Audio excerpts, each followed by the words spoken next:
Aqui me sinto em uma comunidade acolhedora, diversa e interessante.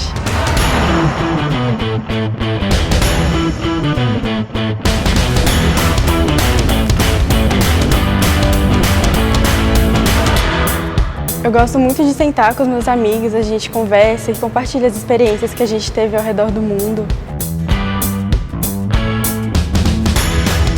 O que para mim faz diferença é ter professores que são totalmente acessíveis e que me ajudam a encontrar o meu caminho. O diferencial do DP não é só o que acontece dentro da sala de aula, mas as inúmeras atividades extracurriculares que enriquecem o aprendizado.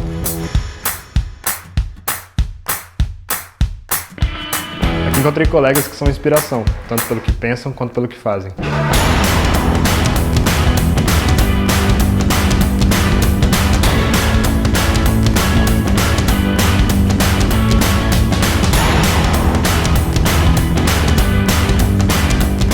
Por mais seja um ambiente acadêmico, nós realmente nos importamos com as pessoas e com as aplicações no mundo real.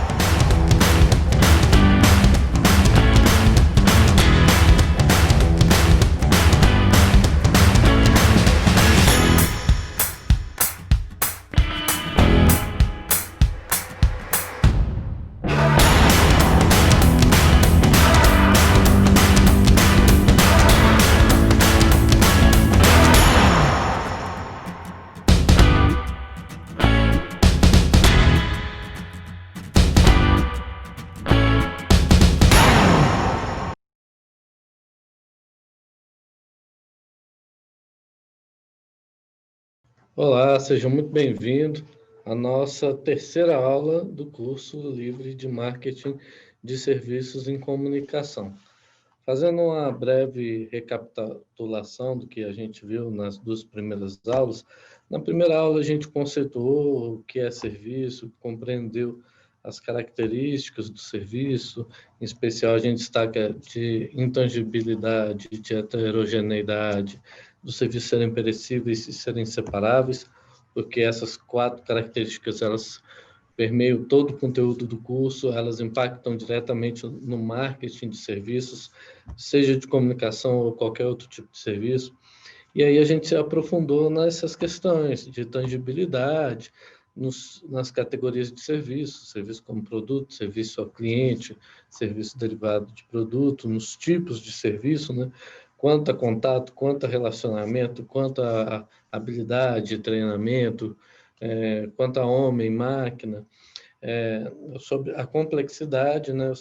A divisão de serviços por complexidade, sejam serviços de consumo, que são os B2C, ou os chamados industriais, que são os B2B.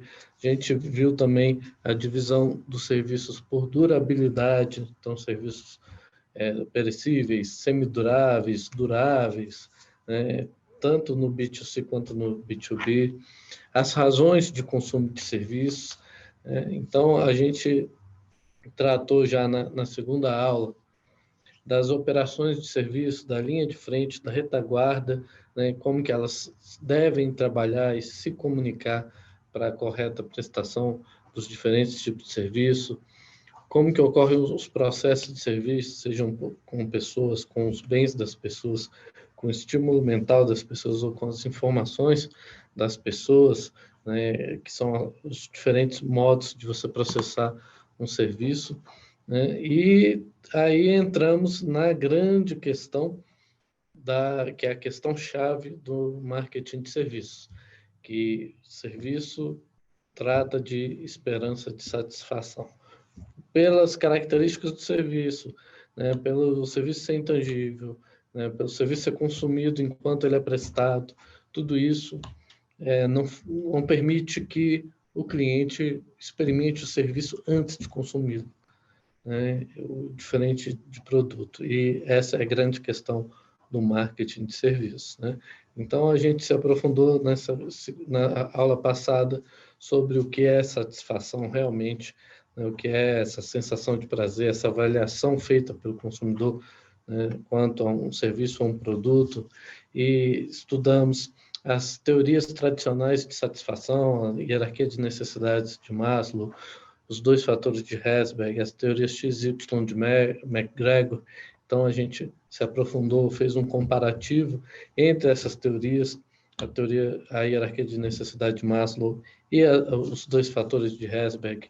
A gente viu sobre a teoria X e Y de McGregor, como que ela afeta as relações de consumidor, prestador de serviço, como que a gente tem as limitações dessas teorias no Brasil comparada com outros países.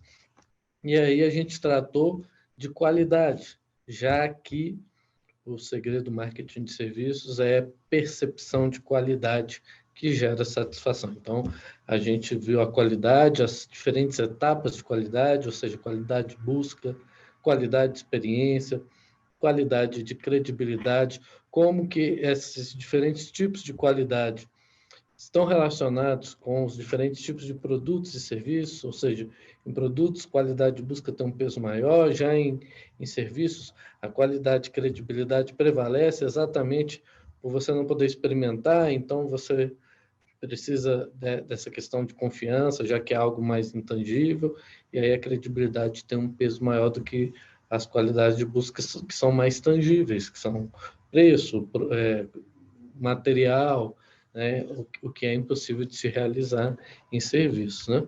E aí a gente viu nessa linha contínua essa questão de percepção de qualidade de forma objetiva ou subjetiva, como que isso afeta os diferentes tipos de produtos e como isso afeta os diferentes tipos de serviços também, né?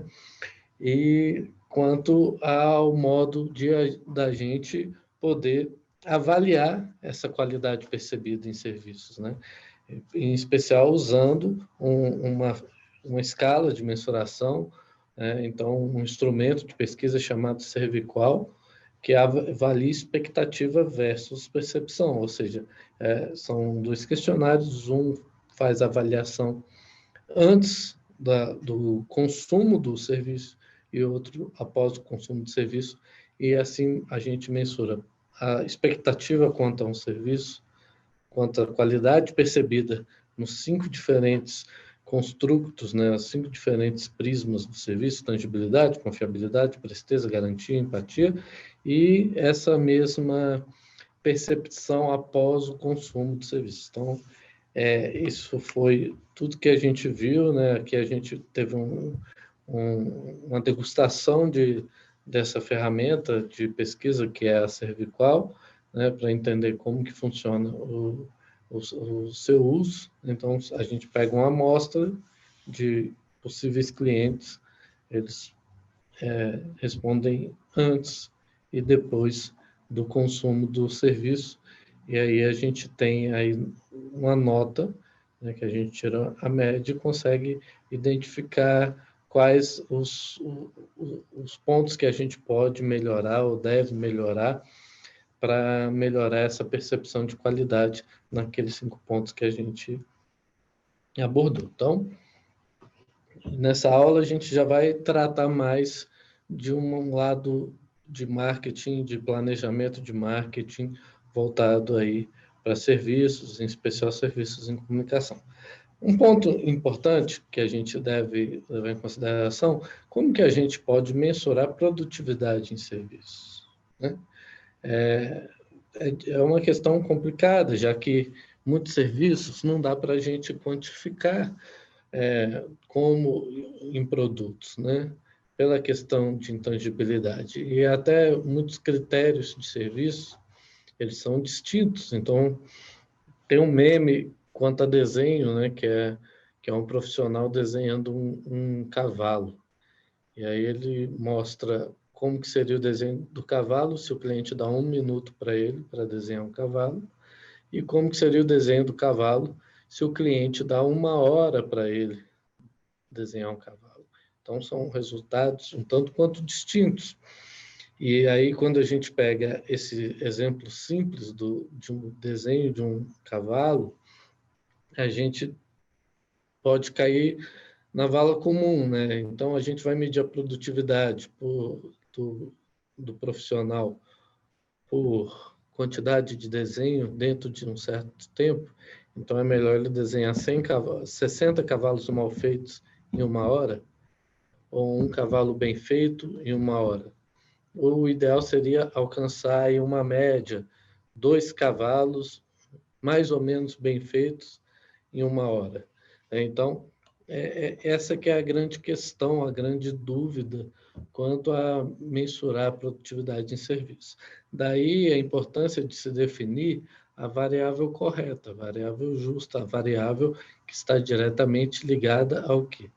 A qualidade do serviço, para poder mensurar a produtividade, já que a percepção de qualidade é a chave do marketing de serviço. Então, o primeiro passo é estipular qual a variável a ser analisada.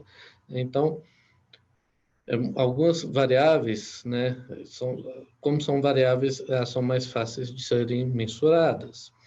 E algumas variáveis elas são mais adequadas para um serviço do que para outro. Então, em serviços que tratam de alcançar a resolução de algum problema, então uma variável muito utilizada é a de contato versus resolução. Então, você teve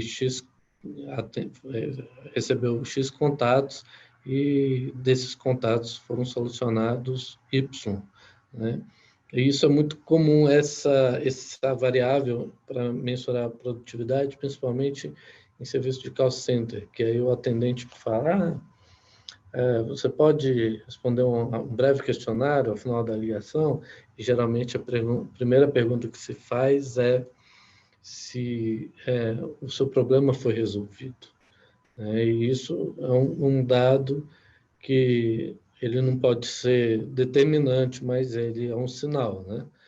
O tempo médio de atendimento também é outro, se você consegue ter parâmetros de comparação para verificar se um tempo médio tem sido muito curto ou se tem sido muito longo, e aí conseguir criar aí uma escala, né, de qual que seria ali o prazo mínimo e máximo sugeridos, né, e adequados para aquela prestação de serviço, né? E esse tempo médio de atendimento pode se estender não só para uma ligação, mas para outros serviços mais complexos, que a gente sabe que há uma variável de tempo, né, e que a gente pode verificar se aquela mesma prestação de serviço nos concorrentes, se ela é feita num prazo menor ou maior de tempo, já que muitas vezes o prazo para o cliente é uma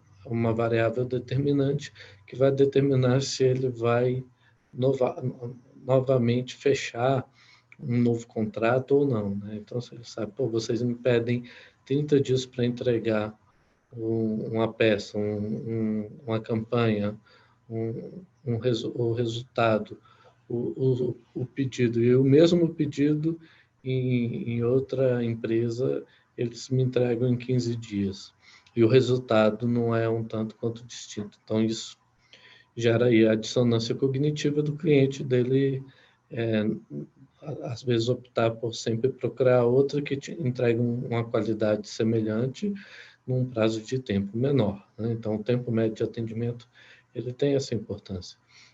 Assim como o tempo médio de espera, né? De você ter que esperar para ser atendido, né? De você, às vezes, existe uma demanda muito maior do que a empresa consegue atender, e aí o próprio atendimento inicial, ele demora muito para ocorrer. Então, você vai...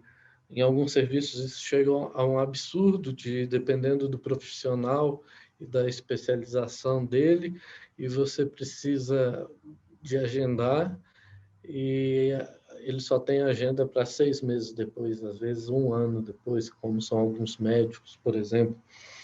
Então, isso aí, em muitos casos, você está ciente de que você está perdendo clientela, né?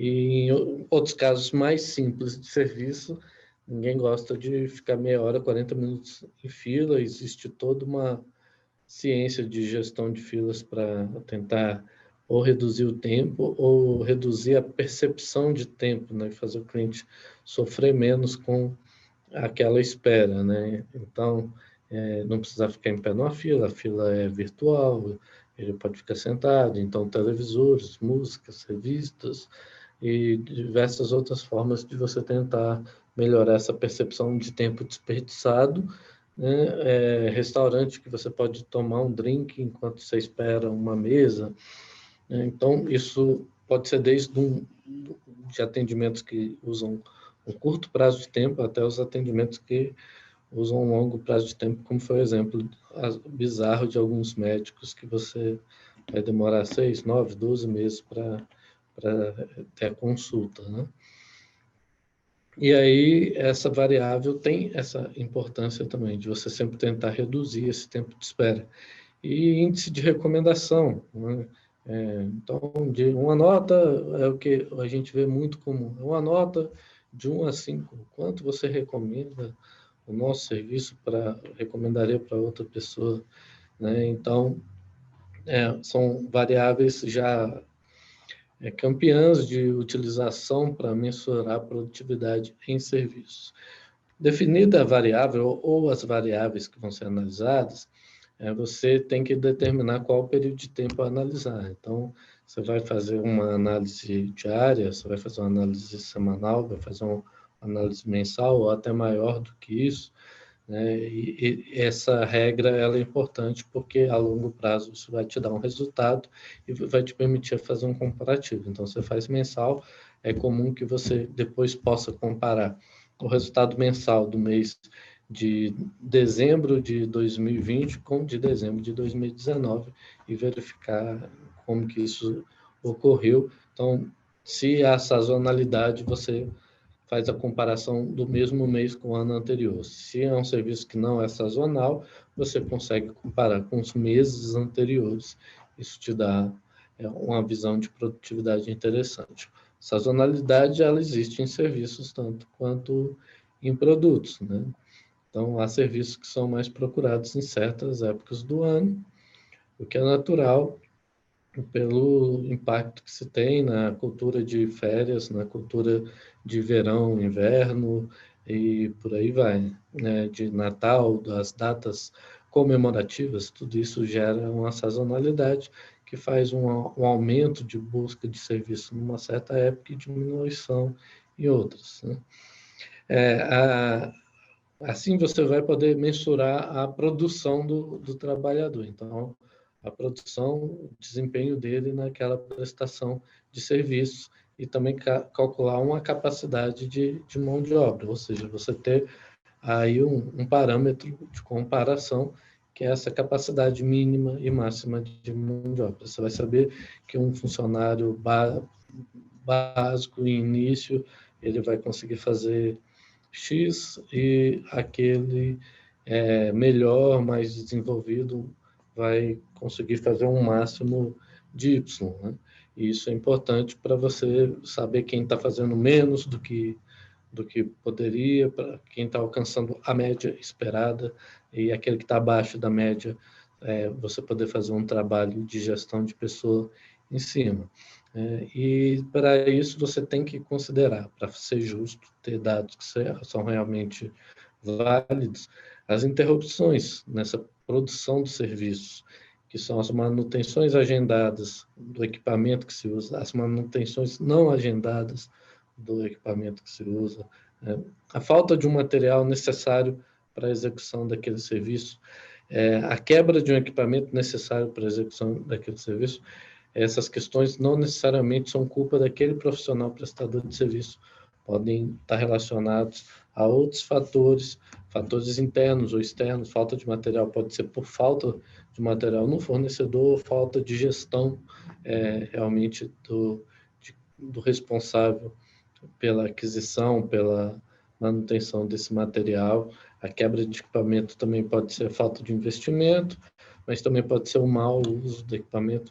Então, tudo isso tem que ser levado em consideração para não ser injusto aí na avaliação da produtividade de serviço ou achar que num mês a produtividade foi muito baixa e aquele mês foi atípico pela falta de material, pelas manutenções agendadas que mantiveram 1, 2 dias uma parte da força de trabalho fora, né? Então, tudo isso impacta na produtividade em serviços e deve ser considerado aí nessa análise de produtividade.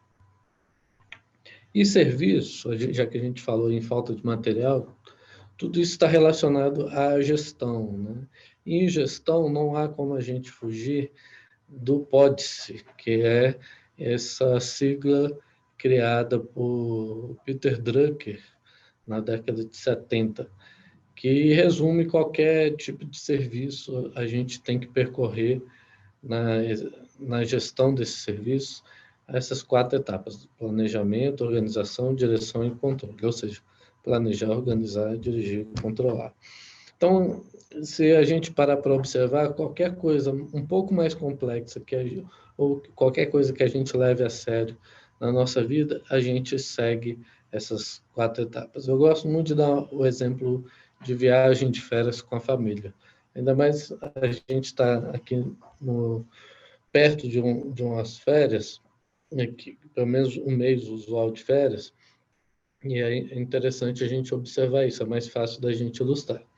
Então, quando a gente vai pensar em férias, a gente começa a fazer o planejamento, né? Então, eu quero as férias ir para onde? Para a praia, para o campo, né? Para o exterior.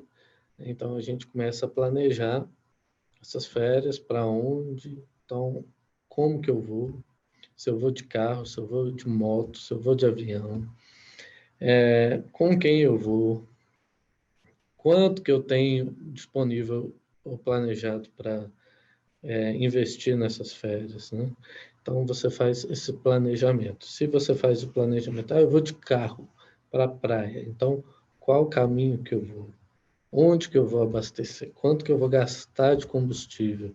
Quantas horas que eu vou gastar? Eu vou dormir no caminho, né? Eu tenho que preparar lanches, eu tenho as roupas necessárias para fazer essa viagem, os meus familiares têm as roupas necessárias, eles precisam fazer alguma coisa, comunicar alguém, fazer algum exame de saúde, alguma coisa, tomar uma vacina antes. Então, você faz todo um planejamento para essas férias. Então, feito o planejamento, você vai organizar, e a organização é a organização dos seus recursos financeiros, seus recursos humanos, né? Então, as pessoas, seus recursos materiais. Então, eu vou fazer a organização disso, a organização das roupas, a organização das pessoas, a organização da viagem, deixar todos cientes de como que vai ser a viagem, né? Eu vou fazer a revisão no carro, né? Então, estou organizando os recursos materiais, financeiros, de pessoal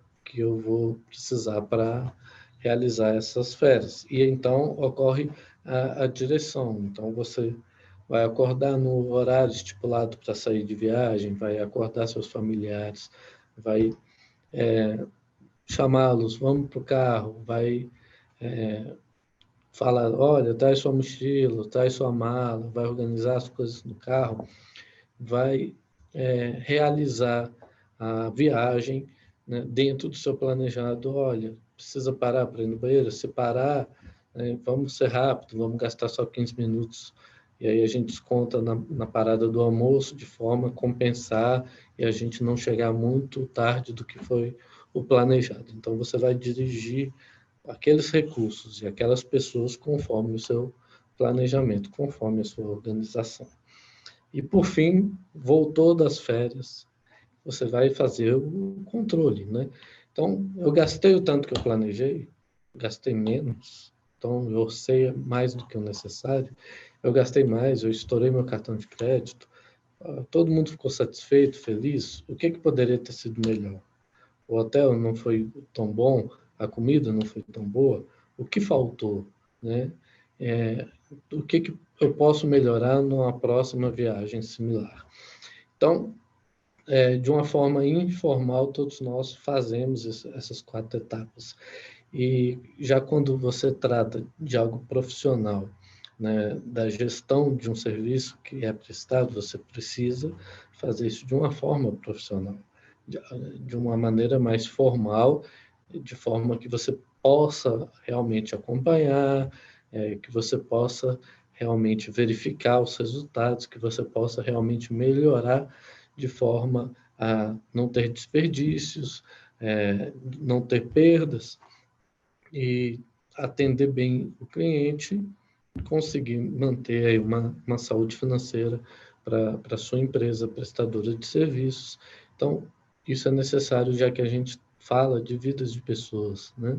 Não só a vida profissional, mas a pessoal, porque a profissional impacta muito na pessoal. A gente passa muitas horas do nosso tempo acordado voltados para o trabalho.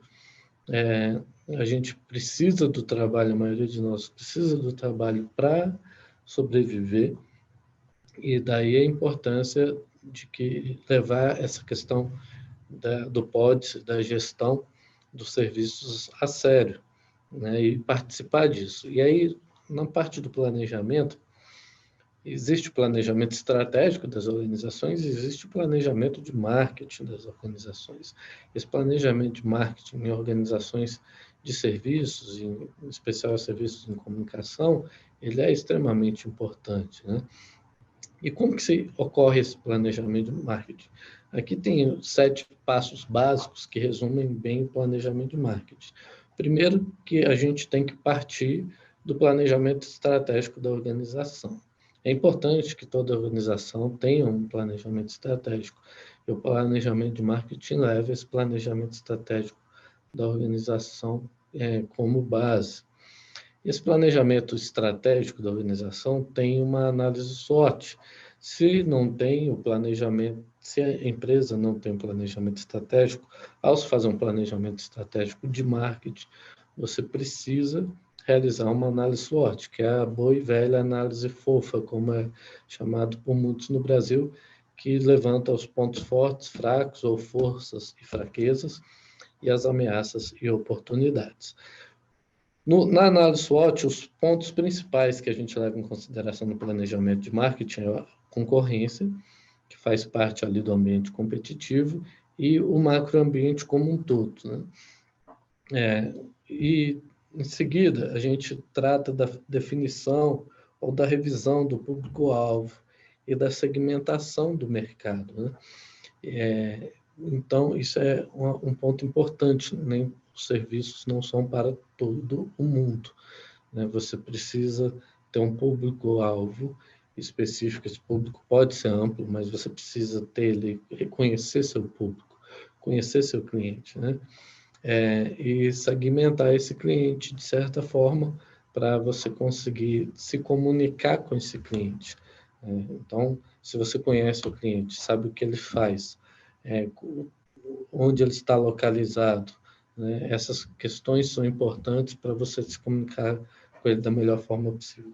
Então, você consegue fazer o posicionamento a partir daí, o posicionamento do seu serviço perante o mercado, né? Se seu serviço vai competir por preço, se vai competir por status, por qualidade percebida, você consegue fazer esse posicionamento. Se você vende o seu serviço num preço acima da concorrência, mas por questões estratégicas de marketing, se você vende abaixo, porque você é um novo entrante, precisa ganhar o seu market share, a sua parcela de mercado, então você consegue posicionar a partir daí.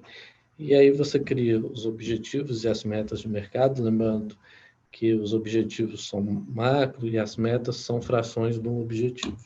Então, se eu tenho um objetivo de longo prazo, eu tenho um objetivo de aumentar o market share em 1% no ano. Então, eu consigo fragmentá-lo por metas mensais, ou bimestrais, ou trimestrais de crescimento, para que no final do ano eu tenha esse crescimento, que era o meu objetivo de market share.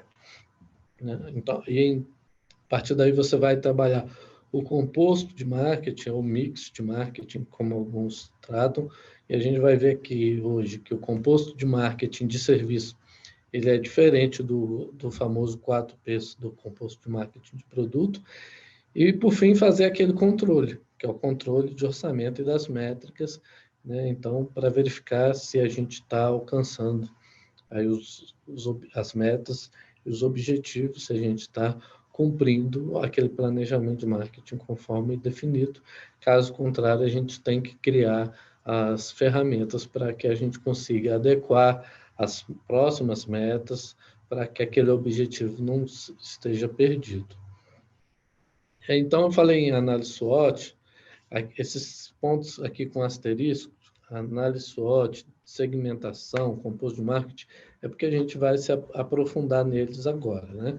A análise SWOT, a gente tem um ambiente interno e um ambiente externo.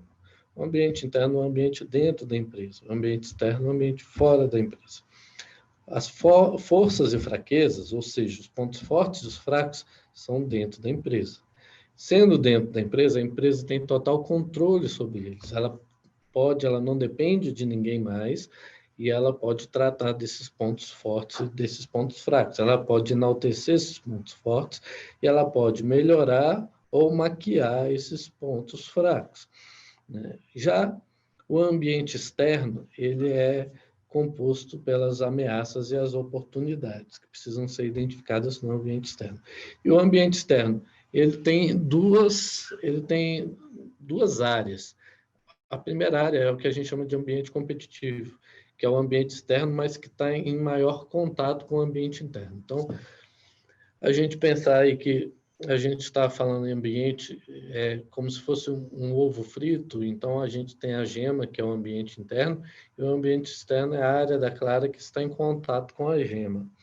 A área da clara mais próximo da gema, que está em contato direto, é um ambiente competitivo.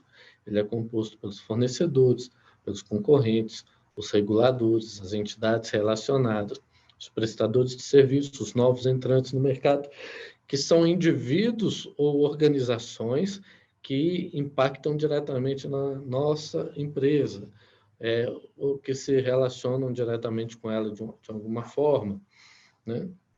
E tem o macroambiente, que é aquela área mais afastada do ambiente interno. Então, é a borda ali do ovo frito, mais afastada da gema, que não são indivíduos, grupos ou organizações, mas sim setores. Então, a gente tem o setor político legal, o setor econômico, o setor sociocultural, o setor tecnológico, o setor natural e o setor biológico. Então, a gente faz na SWOT uma avaliação profunda no ambiente interno e nesse ambiente externo. No ambiente interno, a estrutura física, né, da organização, ela é um ponto forte, ela é um ponto fraco. Para algumas organizações, ela é fundamental. Para outras, ela é apenas um ponto de referência, já que o serviço é prestado externamente, porque o cliente não frequenta esse ambiente, essa estrutura física da organização. Então, ela é uma estrutura funcional. Ela serve para o funcionamento da empresa, mas dificilmente recebe seus clientes ali. Agora, em outros, o cliente precisa estar no ambiente físico e ele é extremamente importante para a percepção de qualidade, daí ele ser compreendido como um ponto forte ou um ponto fraco, né? As finanças, produtos, os serviços prestados, eles são bem avaliados, eles são mal avaliados. Você pode ter um ou outro produto que é mal avaliado, seja um ponto fraco, e aí quando você faz uma matriz BCG, você verifica que ele é um abacaxi e que você precisa retirar ele da sua carteira de serviços, né? Então, daí é importante fazer essa análise SWOT. Os processos, né, os processos internos, eles são pontos fortes ou são pontos fracos? Eles ajudam ou atrapalham?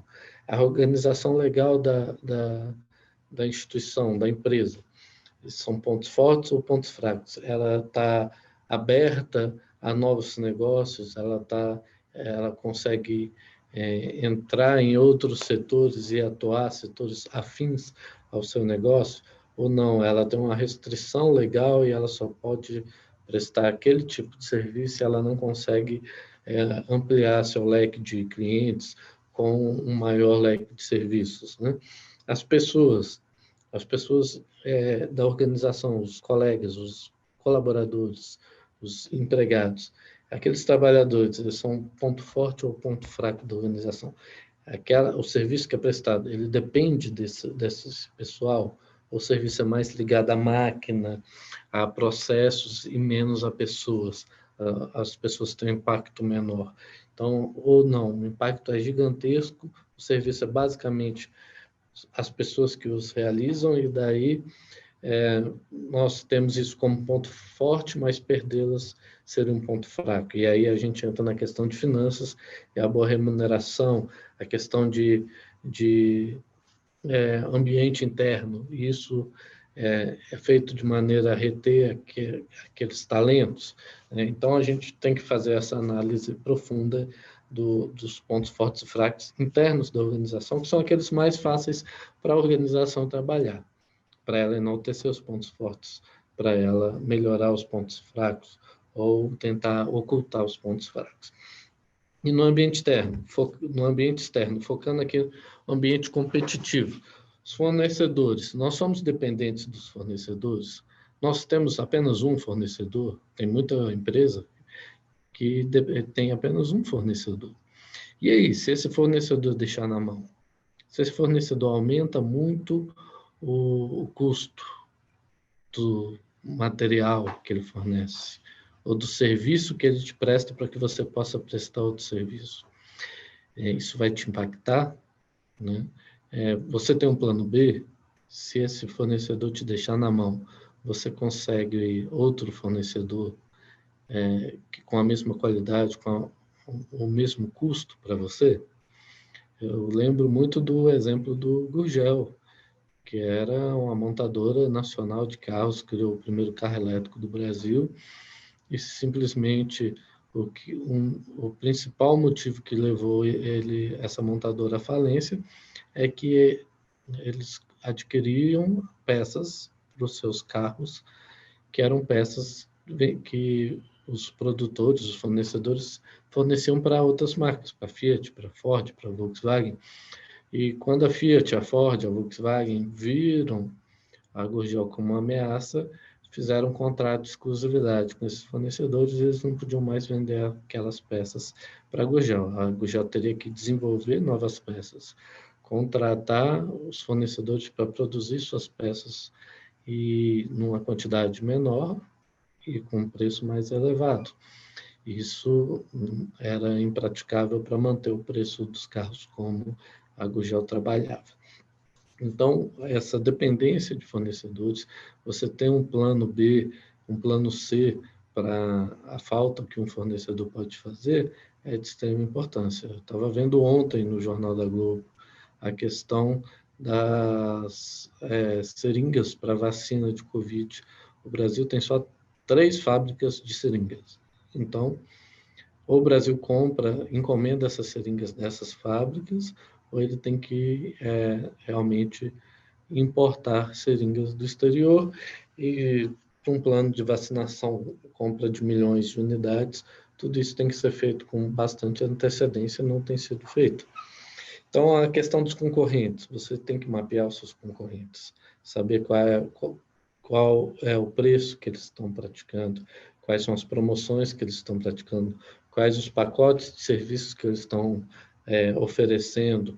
Tudo isso, se os concorrentes estão se unindo, se eles estão se fundindo, se eles estão falindo, tudo isso é importante para você, e esse conhecimento é estratégico a ponto de você definir pacotes de preços, conteúdos desses pacotes, preços, levando em consideração esses dados. E até mesmo se você vai fazer uma força em determinada área geográfica, porque sabe que ali a concorrência está trabalhando em cima dos seus clientes, então você faz uma força de retenção. Tudo isso é importante você ter mapeado aí as ações e as situações dos seus concorrentes. Reguladores, algumas profissões têm agências de regulação do setor, né? Tem entidades, conselhos que atuam de forma como regulação, e que você precisa se atentar às movimentações dessas agências reguladoras, desses conselhos que regulam os seus serviços, as suas profissões, para saber se alguma ação possível, suposta, que vai ocorrer, vai te prejudicar ou, pelo contrário, vai servir como uma oportunidade para você, para a sua atuação enquanto prestador de serviço. As entidades relacionadas, ou seja, você como uma empresa, você tem uma série de entidades que estão relacionadas diretamente à sua empresa e que você depende da sua relação com elas para o bom funcionamento da sua empresa, a boa prestação do seu serviço. Um exemplo claro é a questão, por exemplo, dos bancos. Então, você tem crédito no banco, aquele banco, se ele falir, isso vai te prejudicar, né? Então, a gente, pelo menos hoje no Brasil, a gente vive uma situação teoricamente confortável pela pluralidade de bancos que se tem, né? O Banco Central permitindo, inclusive, a abertura de mais e mais bancos a cada dia, com facilidades e bancos digitais, né? Então, tudo isso pode ser visto como uma oportunidade para um aumento aí do oferecimento de crédito, o que te permite aí um crescimento no seu negócio, mas também permite para os seus concorrentes, né? E entra nas entidades relacionadas, bombeiro, que você às vezes precisa de um alvará, governo do Distrito Federal ou prefeitura de uma cidade, que talvez você precise de uma autorização e que está diretamente relacionado ao bom funcionamento da sua organização, à boa prestação do seu serviço. Os prestadores de serviço para a sua empresa. Então, sua empresa tem aí prestador de serviço de TI, contrata prestador de serviço de TI, de impressão, que é muito comum em empresas de comunicação, de segurança, de internet, de limpeza. E como que um aumento do preço deles vai impactar o seu negócio? Como que a falta de um desses prestadores de serviço vai impactar o seu negócio? Você já tem um plano B para substituir esses prestadores de serviço que são de área meio, mas alguns são de área fim? Então, a empresa de comunicação que depende de impressão, serviço de impressão, e isso é terceirizado, você tem um plano B, um plano C para a falta desse profissional, desse serviço prestado, e os novos entrantes, seu mercado, estão surgindo novos entrantes, mudanças aí podem surgir novos entrantes, um novo entrante seria uma ameaça ou uma oportunidade de você fazer uma parceria, né, de você fazer uma mentoria e ser uma referência para esses novos entrantes. Então, você precisa fazer essa avaliação desse ambiente competitivo com muito cuidado, porque tudo isso pode impactar a sua organização. O macroambiente, como dito, já são os setores. E sendo esses setores, mudanças nesses setores podem impactar o seu negócio. Essas mudanças, elas não são tão rotineiras como as do ambiente competitivo. Daí, o mapeamento desse macroambiente, ele ocorre de uma forma mais regular a médio e longo prazo. Então, você revê isso, às vezes, de 6 em 6 meses, de ano em ano, mas sempre deixando a possibilidade de acender uma luz para uma mudança inesperada, não prevista nesse macroambiente. Então, político legal, uma mudança na legislação vai impactar, vai trazer ameaças ou oportunidades? Então, você está lá. Você sabe que um garoto de 16 anos se declara publicitário e vende serviço de publicidade. E aí vem uma lei que trata de regulamentar o serviço de publicidade. Isso pode te trazer oportunidades, ou isso vai te trazer uma ameaça, né? Uma mudança na legislação. Mudanças na legislação podem acabar com milhares de empresas. Hoje a gente pode falir várias. Hoje a gente tem, por exemplo, armas que o governo atual tem uma certa paixão. Hoje a legislação fala que você só pode comprar arma nacional, a não ser que seja uma importação por uma questão de coleção, né? Se essa lei é modificada e você tem ocorrendo aí a importação de armas de diversas marcas, uma Taurus da vida vai sentir o impacto dessa mudança da lei. É por isso que nós temos tantos lobistas trabalhando junto do governo federal, preocupados em mudanças em legislação que podem impactar diretamente nos seus negócios. Então, seja negócio de petróleo, de exploração de madeira, vários são os negócios cuja mudança na legislação pode ser impactado como ameaça ou como oportunidade de negócio, de crescimento, de desenvolvimento, né? Mudanças econômicas impactam muito os negócios. Alguns negócios, a gente falou sobre a hierarquia de necessidades de Maslow, né? Então,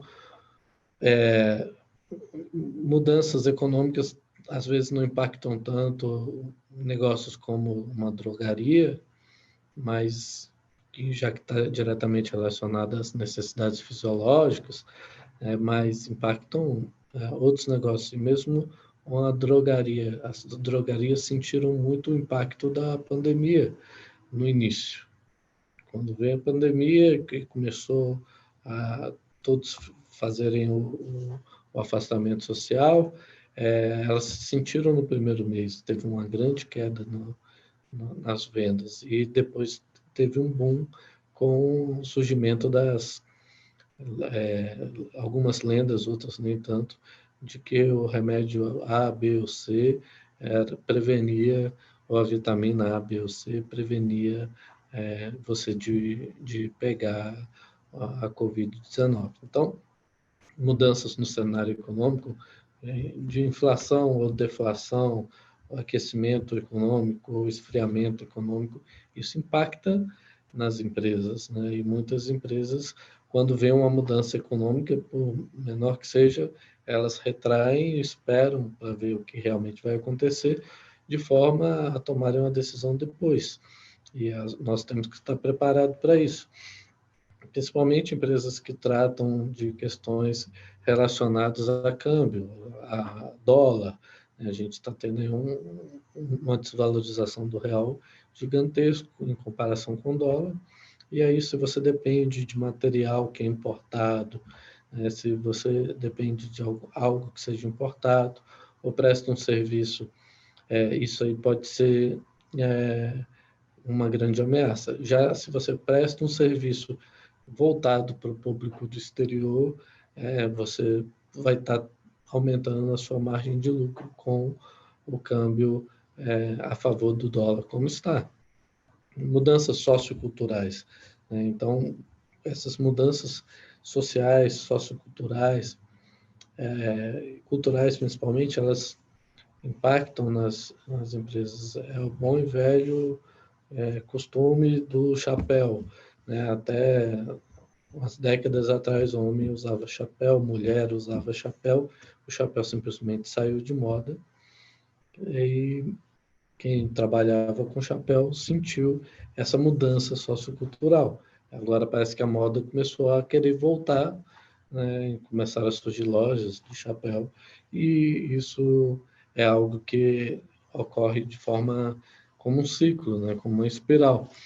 E mudanças socioculturais impactam também em serviços, né? Se você tem aí uma empresa de comunicação voltada na comunicação convencional, que há décadas se construiu e cresceu por meio do impresso, de comunicação via jornal, hoje a gente está tendo aí uma virada de chave para a comunicação em meio digital.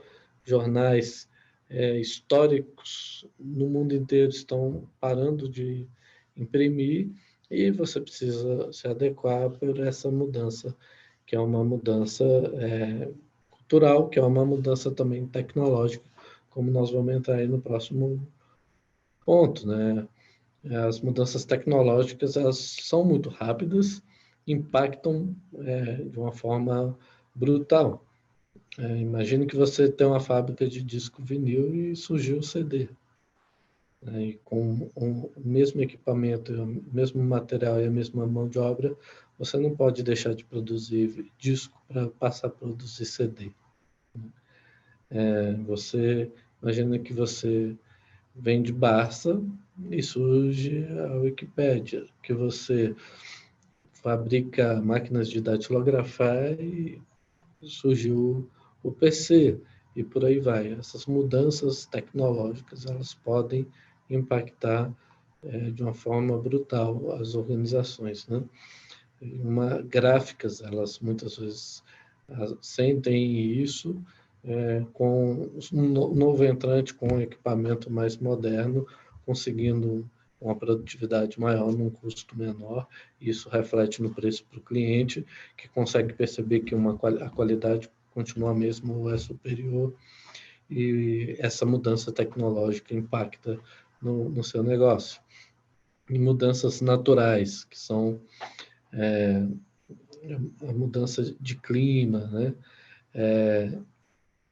Essas mudanças naturais e biológicas, a biológica é o próprio Covid traz, é uma mudança biológica que vem impactar na nosso dia a dia, mas a mudança biológica também é quando você depende de materiais que são naturais e com as mudanças biológicas, aquela sua fonte começa a se tornar impraticável de material biológico, e aí você precisa se adequar, já que você não vai ter o acesso ou não vai ter pelo mesmo custo, né? E a natural, você vende guarda-chuva só em época de chuva, né? As mudanças climáticas, as mudanças na natureza vão impactando também no consumo, nas organizações, nas empresas. Então, vamos olhar a questão do apagão no Amapá e o quanto que isso impactou nos negócios. É algo que está diretamente ligado em mudanças em chuva, raios, mudanças naturais que impactam no fornecimento de energia que é básico para a maioria dos prestadores de serviço. Então, sem essa análise SWOT, você realmente está um barco à deriva que não vai saber como se comportar com as mudanças que podem vir. Se você consegue mapear essas mudanças, você consegue planejar ações caso essas mudanças ocorram. E quando elas ocorrem, você já sabia que elas poderiam ocorrer e o que você vai fazer frente a elas. Então, uma situação que vai parecer ameaça para muitos, pode se tornar uma oportunidade para você, ou mesmo uma ameaça menor para você que se planejou o que fazer frente a essa ameaça. E o mesmo no ambiente competitivo, que já é algo diário, que você precisa estar de olho se está ocorrendo ou não, para que as ações sejam colocadas em prática, né? Então, o brasileiro, infelizmente, tem uma cultura de fazer as coisas só depois que ocorre. A gente precisa cair um viaduto para a gente revisar os outros viadutos e ver se algum está caindo. Se não cai um viaduto, a gente não revisa os outros viadutos. E aí, quando você vai revisar, você é pego de surpresa. Como que eu faço isso? Quantas pessoas que eu vou precisar? Quanto que isso vai me custar? E aí você acaba pagando um preço mais caro, sofrendo mais por essa falta de planejamento.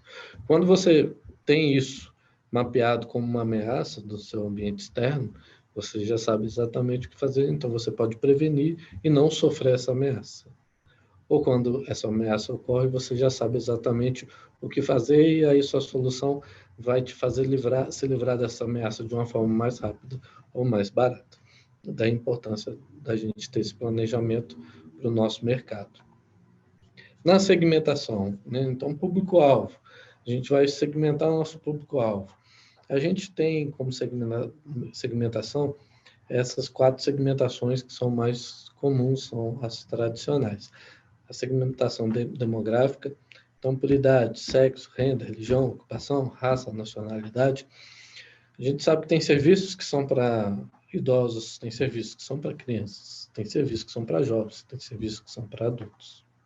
Isso é claro, A gente não precisa entrar em detalhe. Tem serviços que são para todos? Tem. Tem alguns que são só para maiores de 18, tem outros que são focado em menores de 18. Mas nós temos todo tipo de serviço. Alguns são para uma faixa etária específica, outros nem tanto. Alguns serviços são mais voltados para homens, outros serviços são mais voltados para mulheres. Alguns serviços são voltados para classe A, outros serviços são voltados para classe C, há serviços até voltados para classe D. Então, a renda também impacta na questão como segmentação em serviços. Religião. A religião leva a um consumo de produtos e serviços específicos. Então, tem religião que não se corta o cabelo. Tem religião que não se usa bijuteria. Tem religião que você usa uma roupa específica. E tem religião que você tem que comer comidas específicas. Então, existem serviços voltados para públicos específicos conforme suas religiões. Ocupação. A gente sabe que advogado precisa vestir terno para ir no tribunal. Então, o advogado precisa vestir terno. É típico da sua profissão. Médico costuma ter roupas brancas. E a ocupação, ela leva a alguns consumos que são específicos daquela ocupação, né? Então, professores compram livros, e se eu vou na leitura, eles falam, tem desconto para professor. E tem desconto para professor porque sabe que professor compra livro, né? E por aí vai, né? Cada profissão, cada ocupação tem um perfil de consumo de algo relacionado à sua profissão que é um tanto quanto específico, né? Raça, não existe, tem serviços especializados para pele negra, para cabelo crespo e por aí vai. Nacionalidade também, existem comidas, roupas, músicas, eventos, cursos, várias coisas são voltadas para pessoas de determinadas nacionalidades ou que sejam estrangeiros dentro de um território, e aí existe todo um mercado de serviços voltado para uma outra nacionalidade ou para estrangeiros dentro de um território. Existem comunidades gigantes de uma nacionalidade específica ou outra dentro de... A gente chega em São Paulo e aí a gente tem o bairro Liberdade dos japoneses, né? A gente tem comunidade libanesa no Brasil inteiro. Dizem que há mais libaneses no Brasil do que no Líbano. Então, tudo isso impacta em serviços de alimentação, de vestimenta e outros tipos de serviços que estão ligados à cultura daquela nacionalidade. E geográfica já é uma segmentação mais simples, né, pela localização do cliente. A gente sabe que muda o perfil de consumo conforme a região, então o sul, nordeste, tem perfis de consumo de produtos e de serviços diferentes, interior, zona rural, grande cidade, interior, região geográfica do país, sul, norte, nordeste, isso impacta aí na questão de prestação de serviços e mesmo por conta de clima, né? Então, cachecol, você não vai vender cachecol no norte, você não vai vender cachecol no nordeste, né? Você vai vender no sul e por aí vai, né? Algumas coisas você vai ter uma sazonalidade maior em um mercado regional do que em outro. E isso é importante. Alguns tipos de clientes estão também localizados, pensando mais micro, em algumas regiões específicas, né? Você pega Brasília e você sabe que as casas são concentradas piscinas. Então, serviço de limpeza de piscina é Lago Sul, Lago Norte. Então, seus clientes estão localizados geograficamente. Você não vai ter muitos desses serviços na asa sul e na asa norte, que são prédios, né? Há algumas poucas casas, e eu não sei, imagino que talvez quase nenhuma vai ter uma piscina. Então, a prestação de serviço também leva isso em consideração. Em qual região da cidade os meus clientes estão localizados? Ou residencialmente, ou profissionalmente, comercialmente, né? Para que eu possa me comunicar com eles conforme os trajetos que eles percorrem, né? Conforme os locais que eles residam ou que eles trabalham. E isso é muito importante para o sucesso do negócio. Psicográfica já é a questão psicológica, quais os interesses pessoais e profissionais dos meus clientes, né? As opiniões, existe o consumo por interesse, o consumo por opinião, o consumo por estilo de vida, o consumo por valores. Então, a pessoa que é vegana, né, ela tem um consumo específico, ela tem preocupações específicas.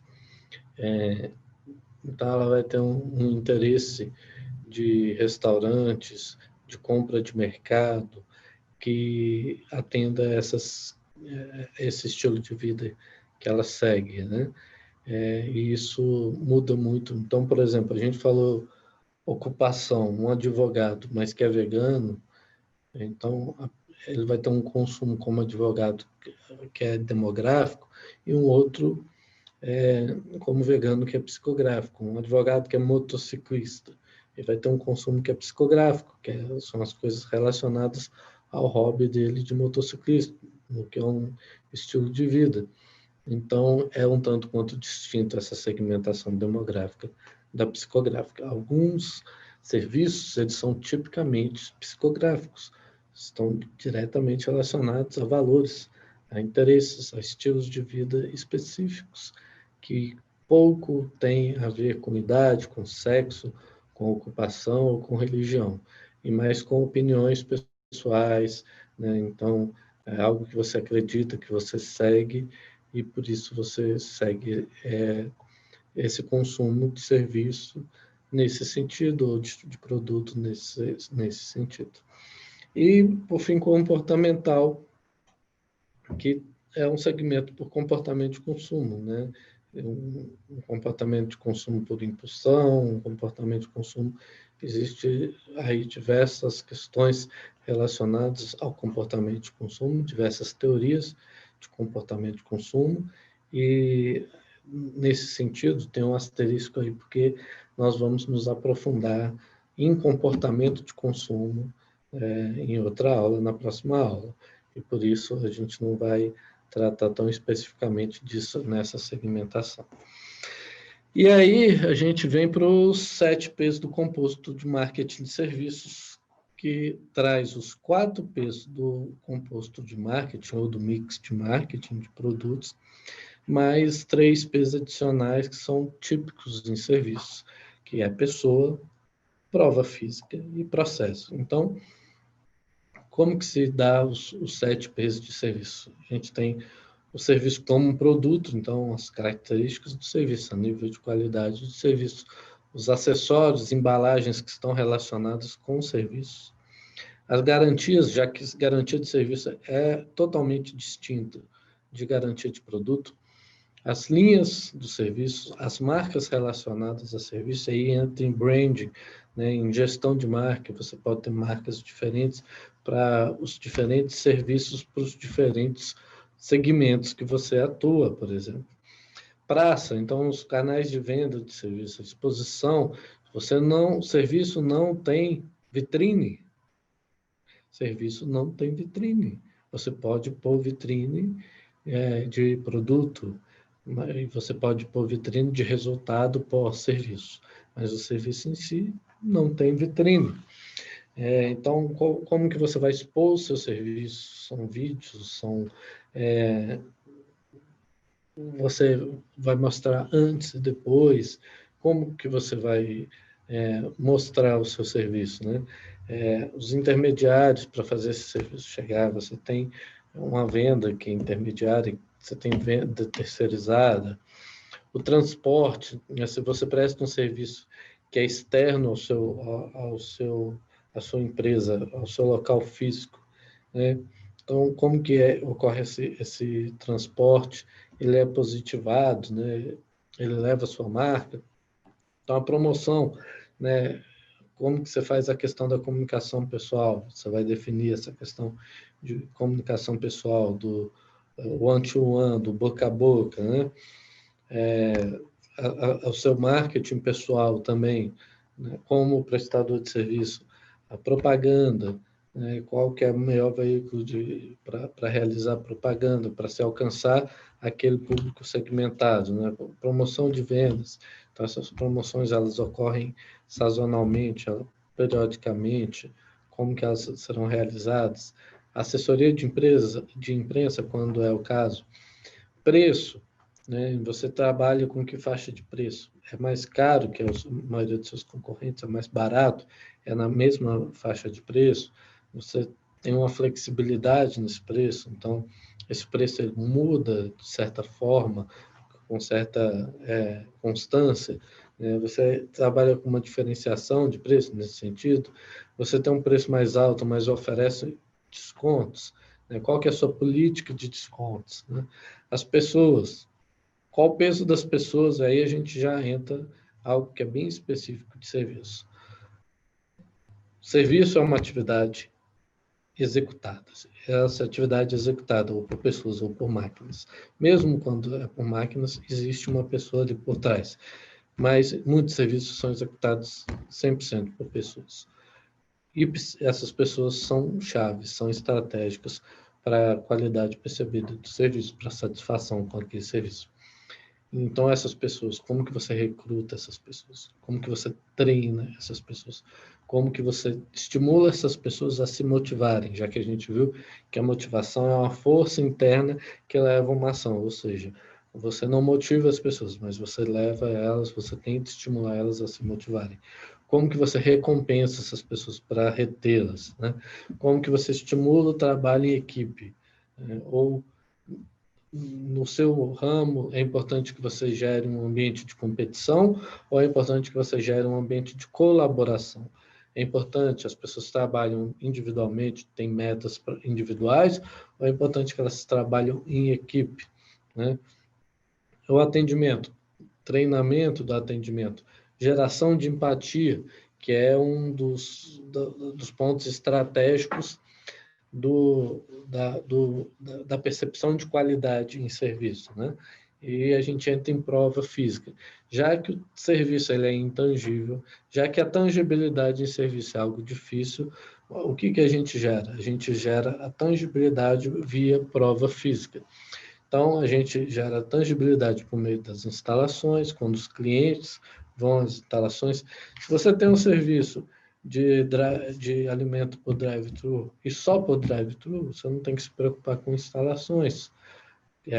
Positivar, né, pôr sua máquina nas instalações. Agora, se o cliente frequenta o seu estabelecimento, então as instalações elas têm essa importância. A sinalização dessas instalações, a sinalização que leva a essas instalações na rua, no prédio, no edifício, né? Os equipamentos, na exposição desses equipamentos. Os equipamentos são importantes para a percepção de qualidade, né? Então, ele vê que você tem equipamentos de última geração, equipamentos de ponta, que tem um investimento em equipamentos. Isso tem um peso importante, né? A existência de um ou outro equipamento ela é determinante na escolha da prestação de serviço, então você precisa levar isso em consideração. Roupas, é um serviço que você deve uniformizar seus prestadores de serviço, se você não pode ou não deve uniformizar. É um serviço de status, que a roupa vai ter um peso na percepção de qualidade, né? Então, venda de seguro de vida, que é para os ricos, os milionários, a classe A, a classe B, a pessoa não vai chegar lá de bermuda e chinelo para vender seguro de vida, porque a roupa tem um peso nessa questão de percepção de qualidade, porque as pessoas comportamentalmente gostam de lidar com pessoas que estejam em nível de status social similar. Cartões de visita, né, que é uma coisa física, embalagem, que é uma coisa física, né, você pode trabalhar isso para aumentar a percepção física, a prova física, para tangibilizar o seu serviço perante os seus clientes. E, por fim, os processos, né? Você tem os fluxos de atividade desenhados, né? Esses fluxos de atividade, eles são enxutos, eles poderiam ser mais eficientes, você pode melhorar. Dentro desses fluxos de atividade, eles são engessados, ou seja, se você precisa modificar, isso gera um certo transtorno para o funcionamento, para a prestação de serviço. Qual é o seu nível de possibilidade de customização? Qual é o seu nível de padronização? O de padronização para garantir uma qualidade mínima. O de customização para garantir uma maior percepção de qualidade. Seu serviço, ele é 100% customizado? Ele tem uma qualidade mínima garantida por uma certa padronização? O que você pode fazer quanto a isso, né?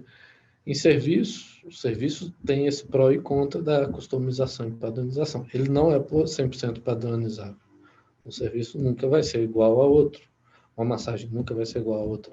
Uma música cantada nunca vai ser igual a outra. Uma aula dada nunca vai ser igual a outra. Ao mesmo tempo, ele tem uma grande possibilidade de customização que os produtos não têm. Essa customização ela tem que ser controlada. O que você pode customizar? Até quando você pode customizar? E como você vai precificar essa customização nesse nível de customização? Isso é importante. Qual o nível de envolvimento dos clientes nesses processos? Na customização, na decisão de customização, né?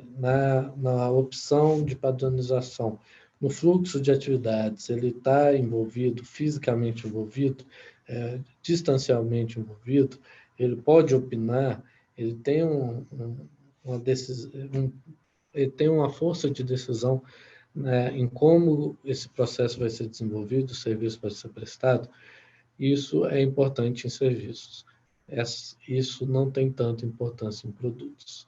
Isso às vezes nem se aplica em produtos. Daí a importância da gente tratar de pessoas que têm um grande impacto em serviços, tratar de prova física para tangibilizar o serviço e tratar de processo para diferenciar o nosso serviço, completando assim os 4 P's do marketing convencional com esses 3 P's adicionais que são típicos do marketing de serviços. E algumas diferenças óbvias entre o marketing de serviços e o marketing de produtos. Não existe praticamente patente para serviços. Você tem um tipo de patente para aplicativos, mas você não tem patentes para serviços. Você tem patentes para produtos, para invenções, mas não tem praticamente patente para serviços. Ou seja, o serviço que você inventa hoje ele pode ser copiado amanhã. Então, você não consegue navegar no oceano azul em serviços como você navega no oceano azul em produtos, a não ser que você se diferencie não pelo conteúdo dos serviços que é copiável, e sim pela qualidade percebida na prestação desses serviços. Essa é a grande diferença. Já que o produto ele é copiável, muitos produtos têm patente, conseguem garantir uma exclusividade, pelo menos durante um determinado período de tempo. Medicamento, 2 anos, e por aí vai. Já serviço, não, ele pode ser copiado no dia seguinte. Entretanto, se o seu serviço é de alta complexidade, se ele demanda um grande investimento, se ele tem um grande diferencial no atendimento, e principalmente nas habilidades e competências, no treinamento e desenvolvimento das pessoas que os executam, ele não vai ser tão facilmente copiado, ele não vai ser copiado no dia seguinte, ou ele não vai ser copiado no mesmo nível de qualidade percebida que o seu serviço. Daí o grande desafio e daí a grande dependência do serviço para com o marketing, diferente dos produtos que, em muitos sentidos, pode ter uma dependência maior em outras áreas. Os serviços, eles não possuem embalagem, né? Embalagem física, você não consegue criar uma embalagem física para serviço, mas você consegue marcar um serviço prestado. Você consegue, de certa forma, criar algo tangível, físico, para marcar que aquele serviço foi prestado.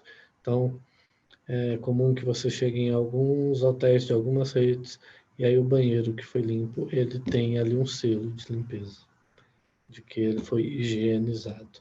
É um serviço que não possui embalagem, mas cria-se uma forma de embalar esse serviço, o que melhora a percepção de qualidade do cliente. Em vários serviços, você consegue criar essa forma de embalar, mas você não consegue dar uma embalagem física do serviço como ocorre nos produtos. A garantia, a política de troca dos produtos não se aplica em serviços, porque você não consegue, como eles não são tangíveis, como eles são heterogêneos, você não consegue o cliente mostrar que esse serviço aqui veio com defeito. Para ele dizer que um serviço veio com defeito, ele tem que levar em consideração um parâmetro. E os parâmetros são mais subjetivos. Isso é bom e isso é ruim.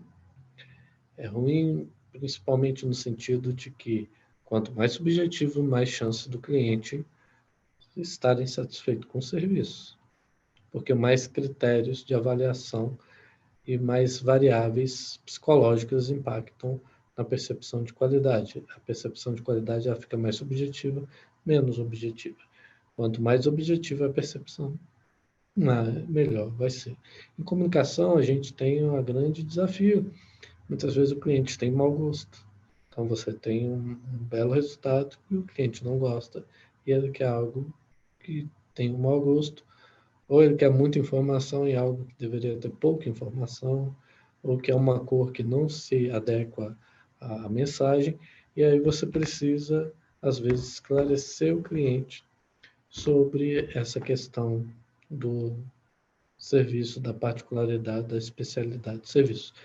Daí essa questão de garantia. Diferente, o cliente pega um produto, ele está com defeito, o produto aqui está com defeito, troca o produto para mim. Em serviço ele vai vir, não gostei, não é isso que eu pedi, troca para mim. E trocar um serviço não existe porque o serviço ele é consumido enquanto é executado. Ele já foi consumido, já foi executado. Será um novo serviço. Novo serviço já demanda mais tempo, mais mão de obra, mais custos. E muitas vezes o primeiro serviço já vai ter sido prestado de forma adequada, mas pela percepção subjetiva você vai sofrer essa questão, que mostra como a garantia e a política de troca tem que ser diferente, e é diferente entre produtos e entre serviços. E os serviços, como foi dito, eles não são expostos em display. Então, você não consegue pôr um serviço numa vitrine. Dessa forma, você precisa de algum modo de tangibilizar, de tornar esses serviços visuais. Então, foi dito, por exemplo, questão do antes ou depois. Alguns tipos de serviço você pode ter indoor, né? Você pode ter monitores passando vídeos mostrando antes ou depois da prestação de serviço. Você pode ter vídeos ilustrativos dos serviços sendo prestado e do resultado posterior ao serviço. Então, você pode tentar, de certa forma, trazer depoimentos de clientes que consumiram o serviço e ficaram satisfeitos com o resultado do serviço. Daí a dificuldade, a diferença de você expor em displays, porque a exposição em displays gera qualidade de busca e serviço que pesa a qualidade de credibilidade.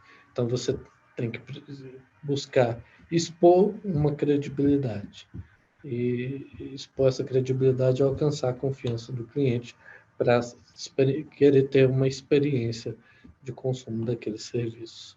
E esse é um grande desafio no marketing de serviços em comparação com o marketing de produtos, o que traz grandes diferenças na prática entre serviços e produtos nesse sentido. A origem dos novos serviços. Já a origem dos novos serviços é um tanto quanto similar à origem de novos produtos. A principal origem de novos serviços, em especial no Brasil, é oportunidades de mercado. Então, você vê que existe uma demanda que não está sendo atendida de um serviço em determinado local, em determinada área, em determinado segmento, em determinado público-alvo, e aí você busca enxergando essa oportunidade de mercado e explorar essa oportunidade de mercado. Isso é algo um tanto quanto comum, o surgimento de novos entrantes em um serviço já existente ou o surgimento de novos serviços quando se vislumbra uma nova oportunidade de mercado. Uma mudança no mercado pode ser uma grande ameaça para alguns, mas uma grande oportunidade de mercado para outros. Basta que você tenha olhos para enxergar essas oportunidades de mercado e sabê-los explorar. Já novos serviços, eles também surgem com novas tendências de consumo. E tendência de consumo é algo muito simples, né? A gente está vivendo a pandemia, e nessa pandemia a tendência de consumo tem mudado. Com essa mudança de tendência de consumo, tem surgido novos serviços. Serviços que antes eram feitos em seus próprios pontos de venda, passaram a ser feitos na residência do cliente, no local de escolha do cliente. E até há escritórios gigantescos, mesmo aqui em Brasília, por exemplo, há um escritório gigantesco de TI que gastava milhões com o aluguel do prédio, aluguel de equipamentos, manutenção dos equipamentos, manutenção do prédio, que com a pandemia todos os seus funcionários foram realizar home office. Eles perceberam que isso estava gerando uma economia gigantesca e já decidiram que, mesmo com o final da pandemia, eles não vão retomar o prédio. Eles já fecharam o contrato do prédio, devolveram o prédio e, ao final da pandemia, todos os funcionários vão trabalhar em home office, quando necessário fazer reunião ou alugar um auditório, um pequeno centro de convenções de algum hotel para reunir a equipe. Mas, com isso, eles já conseguem identificar uma economia gigantesca e conseguiram identificar que não houve aí perda na produtividade dos funcionários, que conseguem entregar um resultado similar ao trabalho presencial. Ou seja, houve aí uma tendência de consumo. Com isso, houve um maior consumo, busca por casas, pessoas que querem deixar de viver em apartamentos e viver em casas ou em apartamentos maiores, já que experimentaram aí um confinamento e sofreram com seus pequenos espaços, busca de melhores serviços de TV a cabo, de internet, exatamente por estarem mais tempo em casa. Então, houve uma total mudança de tendência de consumo, exatamente por uma mudança no setor biológico, que veio gerar essa nova situação. Essas novas tendências de consumo geram novas oportunidades de mercado ou um crescimento em mercados já existentes. E isso é importante a gente enfatizar. Há também mudanças de tendência de consumo que são culturais, né? Se você acaba tendo que passar mais tempo em casa, às vezes você vai ter um sedentarismo maior, e com esse sedentarismo maior vai ter uma tendência de consumo de alimentos diferente, ou vai ter uma tendência de consumo de serviço de nutricionista, ou uma tendência de consumo de serviço de exercícios em casa, né? Então, tudo isso vem promover o surgimento de novos serviços. E, por fim, novos serviços surgem com o P&D, com pesquisa e desenvolvimento. Não tanto quanto produtos, mas sim. Pesquisa e desenvolvimento gera o surgimento de uma série de novos serviços, né? Principalmente serviços que dependem de produtos para serem executados. E aí, com o surgimento de novos produtos, surge também novos serviços que vêm utilizando esses novos produtos. Então, as mudanças tecnológicas promovidas por P&D geram novos serviços. O Brasil talvez vai experimentar uma redução aí do surgimento de novos serviços por P&D, exatamente pela redução de investimento em P&D no Brasil. O Brasil tem reduzido seus investimentos em pesquisa e desenvolvimento, já que a maior parcela de pesquisa e desenvolvimento no Brasil era feita pelas universidades públicas, que estão sofrendo uma forte redução nos seus orçamentos voltados a P&D, o que tem impactado e vai impactar a longo prazo no surgimento de novos serviços via pesquisa e desenvolvimento. Bom, é isso. Nossa próxima aula é amanhã. Nós vamos ter aula em 3 dias seguidos. Nossa próxima aula é amanhã nesse mesmo horário. E se alguém tiver alguma pergunta, eu estou aqui à disposição.